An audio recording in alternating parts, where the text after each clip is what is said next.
In the past few days that I've spent in Italy, in Tuscany and Umbria, I've made friends with Antonio and Angela, who are helping me to get around the area and translating for me. I've been telling Antonio that I have to visit the Mediterranean Sea. So today he has arranged for me to go to a place called Terracina, a small fishing town, about 100 km south of Rome. So, we're travelling down the coast with Angela and Antonio, and they demanded that I stop the van along the way because they said they got something to show me that's growing here out of this sand. It turns out that all along the coast, you often find this kind of Mediterranean scrub. And guess what it's made up of? Bushes and bushes of juniper, rosemary, sage, thyme, mint, sweet marjoram, and the list goes on. Oregano, myrtille, herbs we pay for, growing here for free. What is this? It looks like a Christmas tree with berries on. Questo lo usiamo, queste bacche di ginepro con la carne, no? Soprattutto con il maiale. It turns out they're juniper. Not only does it enrich our food, but the scrub is also playing an important role in holding together the sand, quietly preventing its erosion. See, in Lazio, about 100 kilometers south of Rome, there's a small town called Terracina.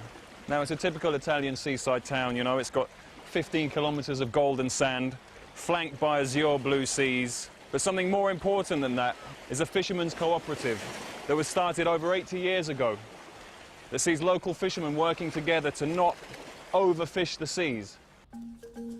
In Terracina, roughly 50% of the fishing is done by huge trawlers that go out with heavy nets and chains and just bulldoze the floor of the sea. The La Sirena Fishing Cooperative is an association of fishermen. They are against trawler fishing, even if it is more economically advantageous because of the huge catches that it brings in. They have just taken part in a national exposition called Slow Fish to promote sustainable fishing and to present the traceability label of their products. The La Sirena fishermen go out in boats like these and fish with standing nets. They have their own market, only for the members of the cooperative.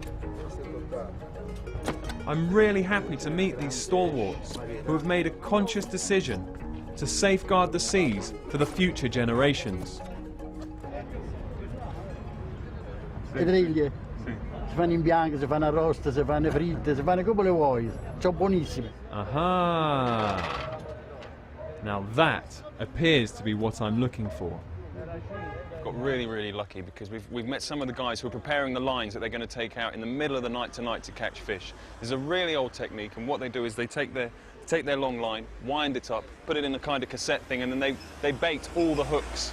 And when you buy fish and it says line caught, this is what it is. It hasn't been trawled out of the sea. Just throw the line out. If something bites, it bites. If it doesn't, it doesn't. It doesn't just scrape everything out of the sea.